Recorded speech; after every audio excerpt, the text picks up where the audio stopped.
Meanwhile, a new development in the child sex abuse allegations against the 35-year-old singer. Sandra Hughes has details on that. CBS News has obtained a taped phone conversation. The voices are purportedly the father of the 13-year-old boy who is accusing Michael Jackson of molesting him and the boy's stepfather. The conversation was taped in July before the police began their investigation. Man is going to be humiliated beyond belief. He will not believe it. He will not believe what's going to happen to him. Beyond his worst nightmares. Sell one more record. This attorney I found, I interviewed several, and I picked the nastiest son of a bitch I could find. Once I make that phone call, this guy is just going to destroy everybody in sight. Any devious, nasty, cruel way that he can do it. And I've given him full authority to do that. It'll be a massacre if I don't get what I want. I don't get what I want. I don't get what I want. If I go through with this, I win big time. I will get everything I want, and they will be destroyed forever. They will be destroyed. June is going to lose Jordy. She will have no right to ever see him again. Yeah. That's fact, Dave. That's what's going to happen. Michael's career will be over. Does that help Jordy? Michael's career will be over. And does that help Jordy? That's irrelevant to me. From the beginning, Jackson's private investigator said the accusations were brought about by a failed extortion attempt and says the taped conversation reinforces that. It spells out everything to me that this was an extortion attempt from the very beginning, that it was all planned. All charges against Michael Jackson for child molestation have been dropped. We want to go back and revisit some things here. Michael Jackson, in December the 22nd of 1993, when he went on television to proclaim his innocence. Here's how that looked. I wish to convey my deepest gratitude for your love and support. I am doing well and I am strong. As you may already know, after my tour ended, I remain out of the country undergoing treatment for a dependency on pain medication. This medication was initially prescribed to see the excruciating pain that I was suffering after recent reconstructive surgery on my scalp. There have been many disgusting statements made recently concerning allegations of improper conduct on my part. These statements about me are totally false. As I have maintained from the very beginning, I am hoping for a speedy end to this horrifying experience to which I have been subjected. I shall not in this statement respond to all of the false allegations being made against me, since my lawyers have advised me that this is not the proper forum in which to do that. I will say that I am particularly upset by the handling of this mass matter by the incredible, terrible mass media. At every opportunity, the media has dissected and manipulated these allegations to reach their own conclusions. I ask all of you to wait and hear the truth before you label or condemn me. Don't treat me like a criminal, because I am innocent. I have been forced to submit to a dehumanizing and humiliating examination by the Santa Barbara County Sheriff Department and the Los Angeles Police Department earlier this week. They served a search warrant on me which allowed them to view and photograph my body, including my penis, my buttocks, my lower torso, thighs, and any other area that they wanted. They were supposedly looking for any discoloration, spotting, blotches, or other evidence of a skin color disorder called vitiligo, which I have previously spoken about. The warrant also directed me to cooperate in any examination of my body by their physician to determine the condition of my skin, including whether I have vitiligo or any other skin disorder. The warrant further stated that I had no right to refuse the examination or photographs, and if I failed to cooperate with them, they would introduce that refusal at any trial as an indication of my guilt. It was the most humiliating ordeal of my life, one that no person should ever have to suffer. And even after experiencing the indignity of this search, the parties involved were still not satisfied and wanted to take even more pictures. It was a nightmare, a horrifying nightmare. But if this is what I have to endure to prove my innocence, my complete innocence, so be it. Throughout my life, I have only tried to help thousands upon thousands of children to live happy lives. It brings tears to my eyes when I see any child who suffers. I am not guilty of these allegations. But if I am guilty of anything, it is of giving all that I have to give to help children all over the world. It is of loving children of all ages and races. It is of gaining sheer joy from seeing children with their innocent and smiling faces. It is of enjoying through them the childhood that I missed myself. If I am guilty of anything, it is of believing what God said about children. Suffer little children to come unto me, and forbid them not, for such is the kingdom of heaven. In no way do I think that I am God, but I do try to be God-like in my heart. I am totally innocent of any wrongdoing, and I know these terrible allegations will all be proven false. Again, to my friends and fans, thank you very much for all of your support. Together, we will see this through to the very end. I love you very much, and may God bless you all. I love you. Goodbye. Some newspaper headlines that have been prominent since this case of child molestation came up. Cops raid Michael Jackson's homes, Peter Pan or pervert, pop star in sex probe.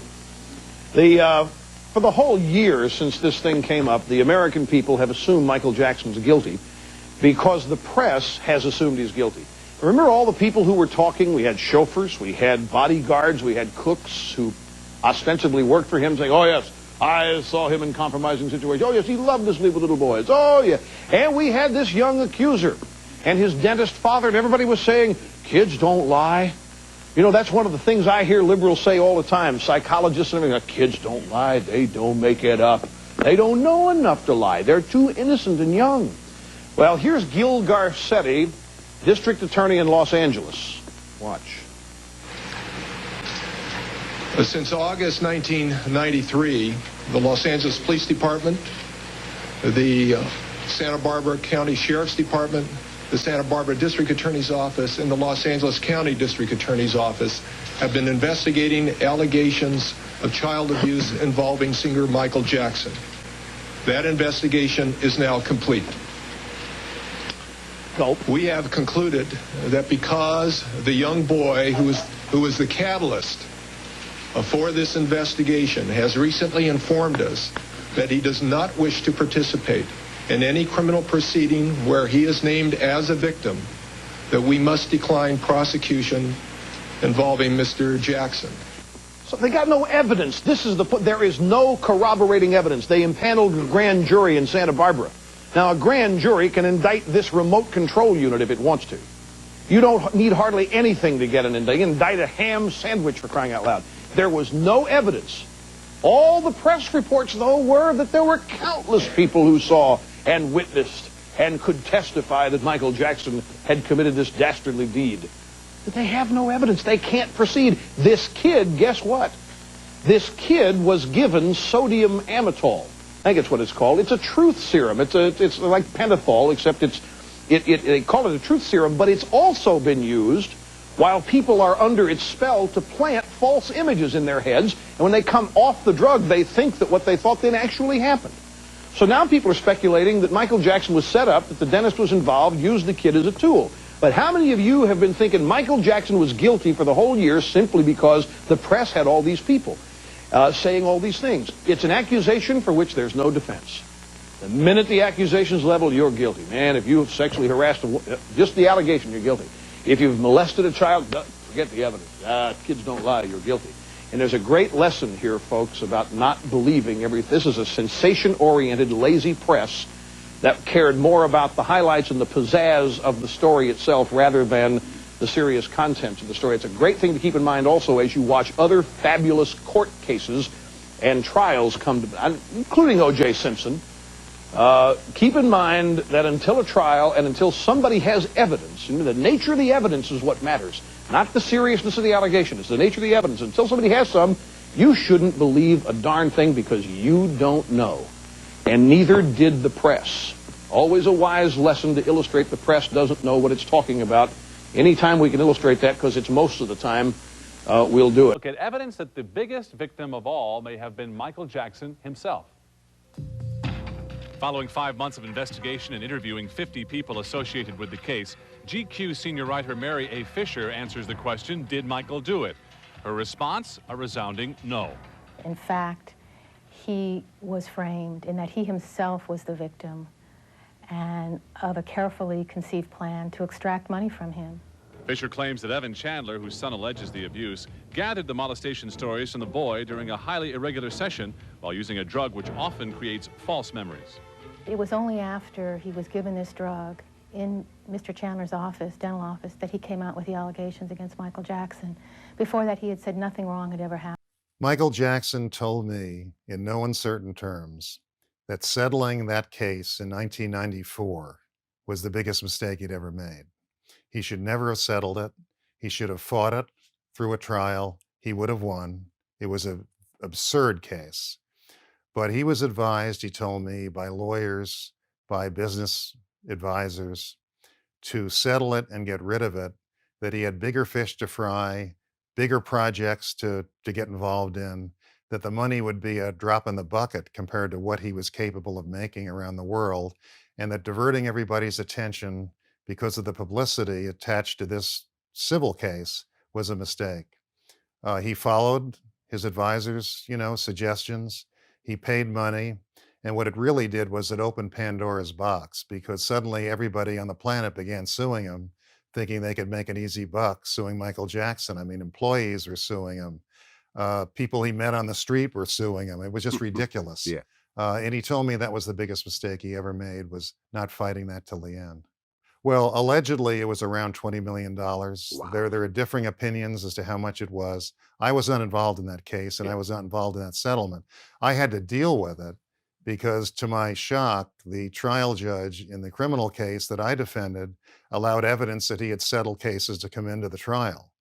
I had never seen that before. I thought it was highly prejudicial, but the judge let it in, so I had to deal with the fact that the jury knew he had settled 2 other cases. The judge didn't let the dollar amounts come into the courtroom, but people knew what they were. I had to deal with that, and basically, as I said a second ago, I told the jury that he was advised to do this, that he would make far more money than this. He was the world's greatest singer, choreographer, the greatest artist, the greatest dancer, that he should get rid of this case, that the money was a drop in the bucket, and he unfortunately followed that advice.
Hello. This is Jordan Chandler.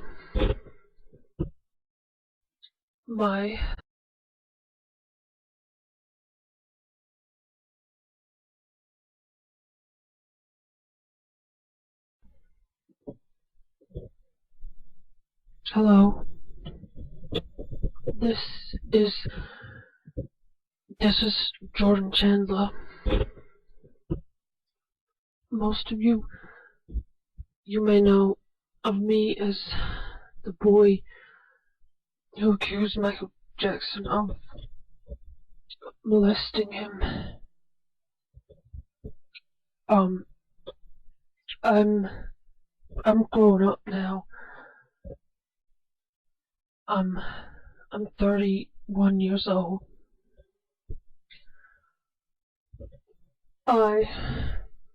I want to say that Michael Jackson was innocent and he never molested me. He didn't do anything to me at all. The reason I said that he did is because my parents tricked me and manipulated me into believing that he did molest me. I actually sort of believed at the time Michael did molest me, but he didn't.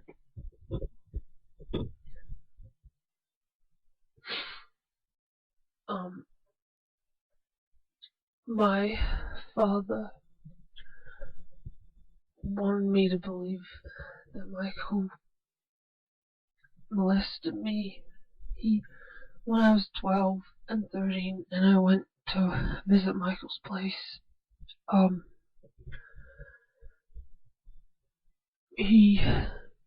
my father asked me questions about Michael, asked me if Michael molested me, touched me. I said no, that he didn't, and my father, he was jealous because I spent more time with Michael than with him. My parents were divorced, you see. I was mostly with my mother, not with my father. So, and my father learned I was spending a lot of time with Michael, going to his place, traveling with him, and my father became jealous. He was jealous of the time I was spending with Michael. He asked Michael if there was anything going on between us. Michael denied it, of course, because there was nothing. Then my father, Evan Chandler was my father. Evan,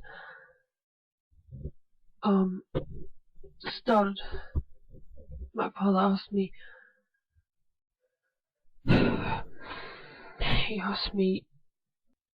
he told me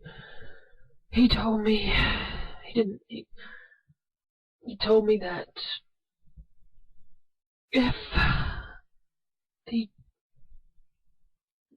if I said these things about Michael, that we could sue him and we could get lots of money, and that we'd be able to have a better life, and we'd be able to do all father-son things together because he wouldn't have to work. My father was a dentist.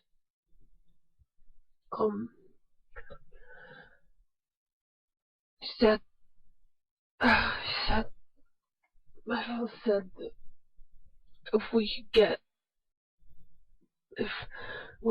prove that Michael did these things, then he would get lots of money, and we'd be able to have a great life. We'd have a good life together. I said no. I said that I would never say anything like that about Michael. I said no to my father, but my father, he eventually found a way of manipulating me into believing that Michael did those things to me. He started talking to my mother, and my mother started questioning me about the time I spent with Michael. My father, he manipulated my mother, or he made her believe that Michael was molesting me.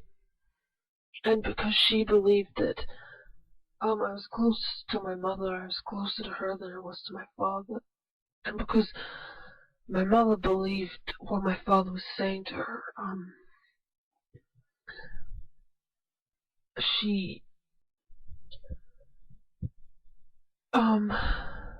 I started to believe it too, because I wanted to side with my mother. So I started believing that Michael did these things to me, and all these people kept telling me to recreate these memories, and I couldn't remember because it never happened to me. And I knew that my parents wanted me to say all these things to psychiatrists and police officers and all these other people who interviewed me. So I said these things. And I never slept in Michael's bed. I never slept in Michael's bed with him, never. Not never with him. I never did.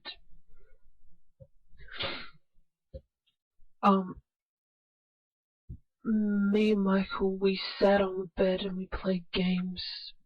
Just normal games. Board games, watched movies, watched television, mostly movies. And we just played games. We played with toys, children's toys, like,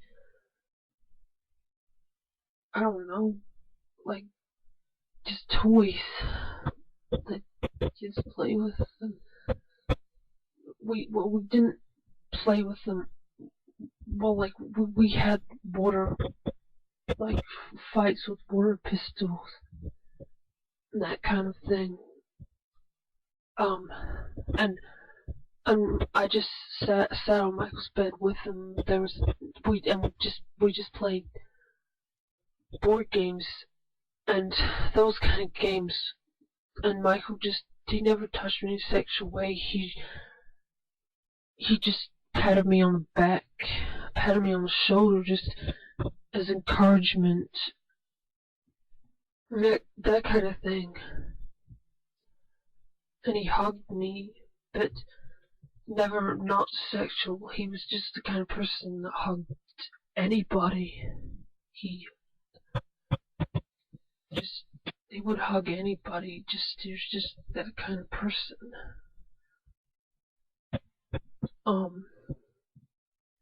And the only reason I saw him naked is because my father told me to spy on Michael when he was getting changed into his pajamas or out of his swimsuit. My father told me to spy on Michael so that I could get evidence that he did that to me. He wanted me to spy on Michael so that I could see him naked, to get the evidence that he needed. And I also knew that Michael had the skin condition, and that's why I knew that his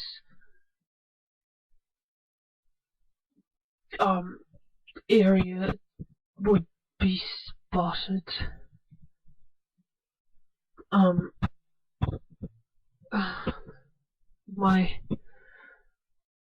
My dad, he told me to spy on Michael so that he could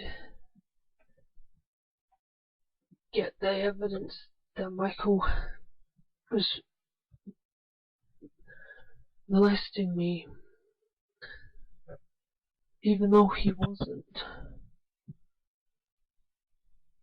And that's all I have to say. And Michael was innocent. My father, he took his own life a couple of months after Michael passed. Because my father, the guilt about what he did to me, what he did to Michael, probably got to him. So he took his own life. I hate my father. I didn't have anything to do with him.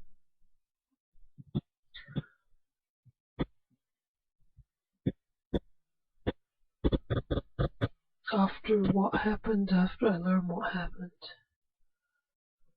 when I grew up, I didn't have any contact with him. I didn't have anything to do with him. I never want to see him. I never want to see him because of what he did.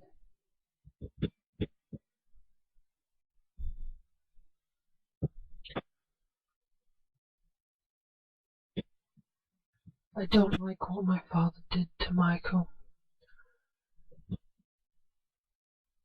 I don't like what he said about Michael. I didn't like the things my father made me say about Michael. I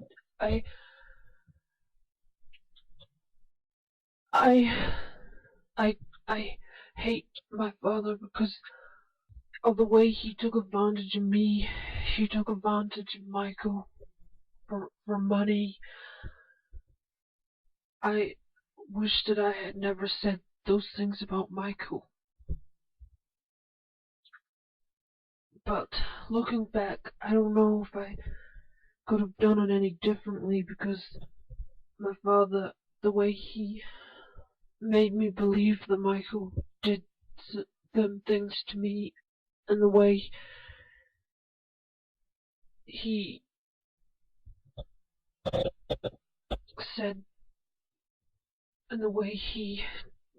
said things to me.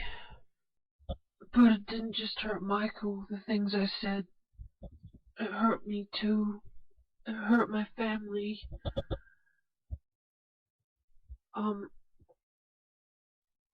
I have to live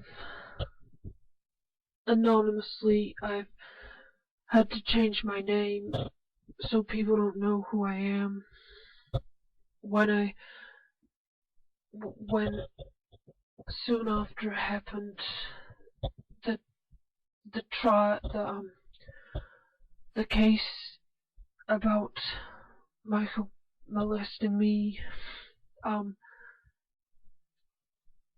when my friends found out about it, and when people at my school found out about it, they teased me about it, they bullied me about it.